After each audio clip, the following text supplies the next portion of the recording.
ನಮಸ್ತೆ friends, welcome to simple mom Prema Kannada vlog ಚಾನಲ್ಗೆ ನಿಮ್ಮೆಲ್ಲರಿಗೂ ಸ್ವಾಗತ ಸುಸ್ವಾಗತ. ಬನ್ನಿ ಫ್ರೆಂಡ್ಸ್, ಇವತ್ತಿನ ಈ ವಿಡಿಯೋದಲ್ಲಿ ಹಣವನ್ನು ನಾವು ಯಾವ ರೀತಿ ಸೇವ್ ಮಾಡಬಹುದು ಅಂಥೇಳಿ, ಅಂದರೆ ಗೃಹಿಣಿಯರಾದ ನಾವೆಲ್ಲ ಹಣವನ್ನು ಯಾವ ರೀತಿ ಸೇವ್ ಮಾಡಬಹುದು ಅಂಥೇಳಿ ಇವತ್ತಿನ ಈ ವಿಡಿಯೋದಲ್ಲಿ ನಾನು ನಿಮ್ಮ ಮುಂದೆ ತಿಳಿಸ್ಕೊಡ್ತೀನಿ ನೋಡ್ರಿ. ಅದಕ್ಕೂ ಮುಂಚೆ ನೀವು ನನ್ನ ಚಾನಲ್ಗೆ ಸಬ್ಸ್ಕ್ರೈಬ್ ಆಗಿಲ್ಲ ಅಂದರೆ ಈಗಲೇ ಸಬ್ಸ್ಕ್ರೈಬ್ ಆಗಿ, ಹಾಗೆ ಪಕ್ಕದಲ್ಲಿ ಕಾಣುವಂತಹ ಬೆಲ್ ಐಕನನ್ನು ಪ್ರೆಸ್ ಮಾಡಿ. ಬನ್ನಿ ಫ್ರೆಂಡ್ಸ್, ಹಾಗಿದ್ರೆ ವಿಡಿಯೋನ ಸ್ಟಾರ್ಟ್ ಮಾಡೋಣ. ಮೊದಲಿಗೆ ಇಲ್ಲಿ ನನ್ನ ಹತ್ರ 3 ಪರ್ಸ್ ಅದಾವ ನೋಡ್ರಿ. ಮೊದಲೇ ಪರ್ಸ್ ಒಳಗೆ ನಾನು 500 ರೂಪಾಯಿ ನೋಟ ಈ ರೀತಿ ಹೆಚ್ಚಿನ ಬೆಲೆಯುಳ್ಳ ನೋಟನ್ನು ನಾನು ಸ್ಟೋರ್ ಮಾಡಿಟ್ಟಿನಿ. ಅದೇ ರೀತಿ ಎರಡನೇ ಪರ್ಸ್ ಒಳಗೆ ನಾನು 100 ರೂಪಾಯಿ ನೋಟ ಮತ್ತು 200 ರೂಪಾಯಿ ನೋಟ ಅವನ್ನು ಸ್ಟೋರ್ ಮಾಡಿಟ್ಟಿನಿ. ಅದೇ ರೀತಿ ಮೂರನೇ ಪರ್ಸ್ ಒಳಗೆ ಈ ಪರ್ಸ್ ಒಳಗೆ ನಾನು 20 ರೂಪಾಯಿ ನೋಟ, 10 ರೂಪಾಯಿ ನೋಟ ಈ ರೀತಿ ಸ್ಟೋರ್ ಮಾಡಿಟ್ಟಿನಿ. ಇದರಲ್ಲಿ 500 ರೂಪಾಯಿ ನೋಟ, ಇದರಲ್ಲಿ 100 ರೂಪಾಯಿ ಮತ್ತು 200 ರೂಪಾಯಿ ನೋಟ ಈ ರೀತಿ, ಮತ್ತು ಇದರಲ್ಲಿ ಕಾಯಿನ್ಸ್ಗಳನ್ನು ನಾನು ಸ್ಟೋರ್ ಮಾಡಿ ಈ ರೀತಿ ಒಂದು 4 ಭಾಗ ಮಾಡಿಬಿಟ್ಟು ನಾನು ಹಣವನ್ನು ಸೇವ್ ಮಾಡ್ತೀನಿ ನೋಡ್ರಿ. ಎಲ್ಲನೂ ಒಂದೇ ಪರ್ಸ್ ಒಳಗೆ ಇಟ್ನಿ ಅಂತಂದ್ರೆ ಎಣಸು ಮಂದಾಗ ಕನ್ಫ್ಯೂಸ್ ಆಗ್ತಾವ ಅಂಥೇಳಿ ಈ ರೀತಿ ಒಂದು 4 ಭಾಗ ಮಾಡಿಬಿಟ್ಟು ಹಣವನ್ನು ಈ ರೀತಿ ನಾನು ಸ್ಟೋರ್ ಮಾಡಿ ಇಟ್ಕೋತೀನಿ ನೋಡ್ರಿ. ಈಗ ನೋಡ್ತಿರ್ಬೋದು ಫ್ರೆಂಡ್ಸ್, ನಾನು ಇದನ್ನು ಒಂದು 6 ತಿಂಗಳಿಂದ ನಾನು ಈ ಹಣವನ್ನು ನಾನು ಸೇವ್ ಮಾಡಾಕತ್ತೀನಿ ನೋಡ್ರಿ.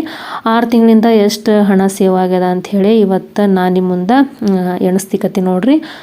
ಮೊದಲೇದಾಗಿ ನೋಡ್ತಿರ್ಬೋದು ಫ್ರೆಂಡ್ಸ್, ನಾವು ಹಣವನ್ನು ನಾವು ಗೃಹಿಣಿಯರಾದ ನಾವು ಮನೆಯಲ್ಲಿ ಇದ್ಕೊಂಡೇ ಹಿತಮಿತವಾಗಿ ನಾವು ಖರ್ಚು ಮಾಡೋದ್ರಿಂದ ಹಣವನ್ನು ಸೇವ್ ಮಾಡಬಹುದು. ಮತ್ತು ನಾವು ನಮ್ಮ ಖರ್ಚು ಎಷ್ಟದ ನಾವು ಅಷ್ಟನ್ನು ನೋಡ್ಕೊಂಡ್ಬಿಟ್ಟು ನಾವು ಹೆಚ್ಚಿಂದನ್ನು ನಾವು ಬಯಸಿದರೆ ಅದು ಆಡಂಬರ ಖರ್ಚು ಅಂತ ಹೇಳ್ಬೋದು ಫ್ರೆಂಡ್ಸ್. ನಾವೇನಾದರೂ ಆನ್ಲೈನಲ್ಲಿ ಶಾಪಿಂಗ್ ಮಾಡೋದಾಗಿರ್ಬೋದು, ಏನಾದರೂ ಈ ರೀತಿ ನಾವು ಮಾಡೋದಾಗಿರ್ಬೋದು, ಇದರಿಂದನೂ ಕೂಡ ನಾವು ಹಣವನ್ನು ಸೇವ್ ಮಾಡೋಕ್ಕಾಗಲ್ಲ. ನಾವು ಆನ್ಲೈನಲ್ಲಿ ನಾವು ಏನೇ ನೋಡಿದರೂ ಕೂಡ ಅದನ್ನು ತೊಗೋಬೇಕಂತ ಹೇಳಿ ನಮ್ಗೆ ಅನಿಸುತ್ತಾ, ಆದ್ರೆ ಅದರ ಅವಶ್ಯಕತೆ ಇತ್ತಂದ್ರೆ ಮಾತ್ರ ನಾವು ತೊಗೋಬೇಕು, ಇಲ್ಲಾಂದ್ರೆ ನಾವು ತೊಗೊಳಕ್ಕೆ ಹೋಗಬಾರ್ದು. ಇದರಿಂದಲೂ ಕೂಡ ನಾವು ಹಣವನ್ನು ಉಳಿಸ್ಬೋದು. ಅದೇ ರೀತಿ ಫ್ರೆಂಡ್ಸ್, ಮಕ್ಕಳಿಗೂ ಕೂಡ ನಾವು ಹಣವನ್ನು ಉಳಿತಾಯ ಮಾಡುವುದನ್ನು ಕಲಿಸ್ಕೊಡ್ಬೇಕು.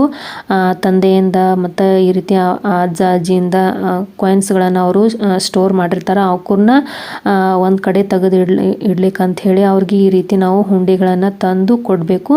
ಅವ್ರ ಹತ್ರ ಇದ್ದ ಹಣವನ್ನು ಅವರು ಇದರಲ್ಲೇ ಹಾಕ್ಬಿಟ್ಟು ಅವರು ಕೂಡ ಸ್ಟೋರ್ ಮಾಡಿರ್ತಾರೆ. ಇದರಿಂದ ಅವರಿಗೆ ಹಣವನ್ನು ಉಳಿತಾಯ ಮಾಡ್ಬೋದು. ಮತ್ತು ಹಣದ ಬೆಲೆ ಏನಂಥೇಳಿ ಅವ್ರಿಗೂ ಕೂಡ ಚಿಕ್ಕ ವಯಸ್ಸು ಇದ್ದಾಗಲೇ ಕೂಡ ಗೊತ್ತಾಗುತ್ತೆ.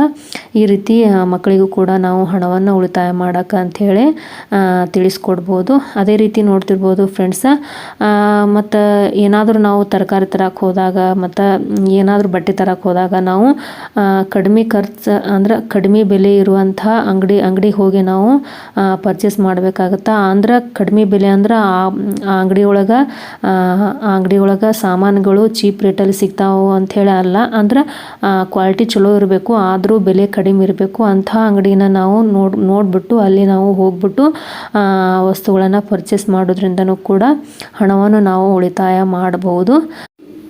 ಮನೆಯಲ್ಲಿರ್ತಕ್ಕಂತಹ ಗೃಹಿಣಿಯರು ಒಂದು ಸ್ವಲ್ಪ ತಲೆಯನ್ನು ಓಡಿಸ್ಬಿಟ್ಟು ಹಣವನ್ನು ಖರ್ಚು ಮಾಡಬೇಕಾಗತ್ತೆ. ಅಂದ್ರೆ ಯಾವ ವಸ್ತುವನ್ನು ನಾವು ಖರೀದಿ ಮಾಡಿದ್ರೆ ಅದು ಒಳ್ಳೆಯದಾಗುತ್ತೆ, ಅಂದ್ರೆ ಯಾವ ವಸ್ತುವನ್ನು ಖರೀದಿ ಮಾಡಿದ್ರೆ ನಮ್ಗೆ ಹಣ ಸೇವ್ ಮಾಡೋಕ್ಕಾಗಲ್ಲ ಅಂಥೇಳಿ ಒಂದು ಸ್ವಲ್ಪ ತಲೆಯನ್ನು ಓಡಿಸ್ಬೇಕು.